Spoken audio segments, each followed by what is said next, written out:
Olá a todos, sejam bem-vindos a mais um vídeo aqui no canal. Meu nome é José e isto que vocês estão a ver aqui no vídeo é o que nós chamamos de variegação, e nesse caso iremos falar sobre variegação em citros. Se tu não fores inscrito no canal já sabes o que tens que fazer, então vamos logo para o vídeo. Bom, variegação é basicamente um erro de pigmentação que acontece numa parte da planta, né? Podendo ser no tronco, no caule nesse caso, podendo ser nas folhas e por vezes acaba alcançando também as frutas. Então isso faz com que a planta acabe apresentando novas colorações diferentes daquela que apresentava no início. E essa variegação às vezes pode ser estável ou definitiva e às vezes pode ser reversível, então fazendo com que a planta volte a ter a sua coloração normal com o andar do tempo.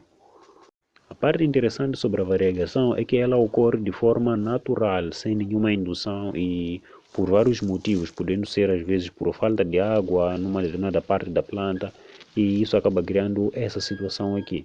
Então, este é um ramo que surgiu numa laranjeira aqui, numa laranjeira vermelha, né? Nesse caso laranja sanguínea, e um ramo deles acabou apresentando este padrão, como podem ver aqui.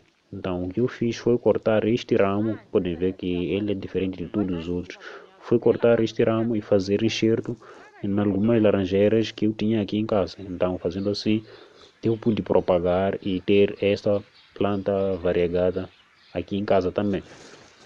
Então, o que acontece? É quando tu propagas a variegação, ela pode, como é que é? A parte propagada continua com aquela característica de variegação, ela não se perde, desde que a variegação seja estável neste caso. Então ela não se perde. Então podem ver aqui que eu tenho mais de uma planta que eu propaguei a partir de um ramo apenas que tinha essa característica de ser variegata. Então assim eu posso ter uma nova planta, né? Isso surgiu de uma planta de laranja vermelha. Então eu continuo a ter uma laranjeira vermelha, mas com a diferença da coloração da parte externa, né? Que acaba sendo algo ornamental, permitindo que eu tenha uma planta aqui atraia tanto pela beleza e também pelas suas frutas.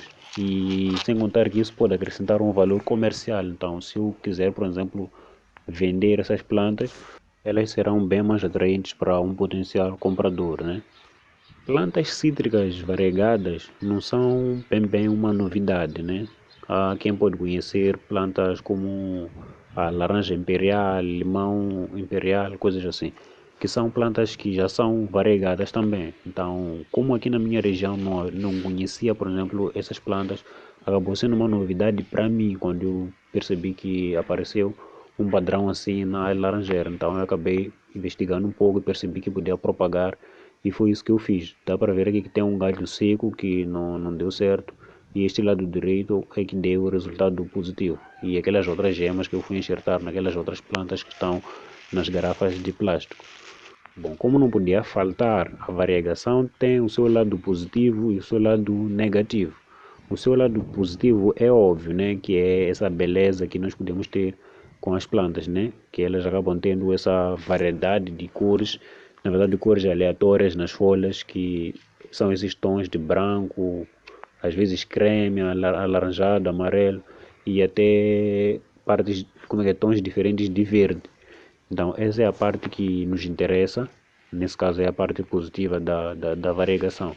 Agora, a parte negativa é porque uma planta, para poder fazer a fotossíntese, ela precisa de uma superfície verde nas folhas, né?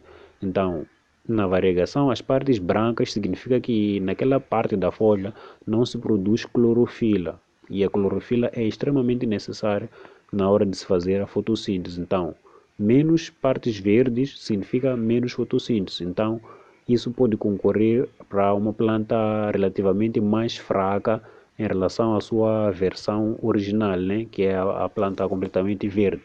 Então, esse seria o problema principal da variegação. Então, o que pode acontecer é a sua planta acabar crescendo de forma ligeiramente mais vagarosa. Então, isso significa que quando tiveres uma planta variegada, né, terás que prestar um pouco mais de atenção nela, que é para perceber se ela aguenta, por exemplo, ficar ter a mesma intensidade de luz como as outras, né? Então, ver se ela aguenta isso, ver se ela requer um pouco mais de água ou menos de água, adubação, coisas assim. Mas de todo modo é realmente algo muito bonito de se ter em casa Eu gostei bastante e estou feliz por ter dado resultado a propagação de variegação que eu fiz aqui. Então, por hoje o vídeo era esse. Peço que se inscreva se não for inscrito e nos vemos numa próxima oportunidade. Então, sempre que aparecer uma variegação na sua casa, lembre-se que pode muito bem fazer os enxertos dela e propagar. Já ensinei aqui como fazer enxertias nas suas plantas, então é só ir lá em cima e assistir.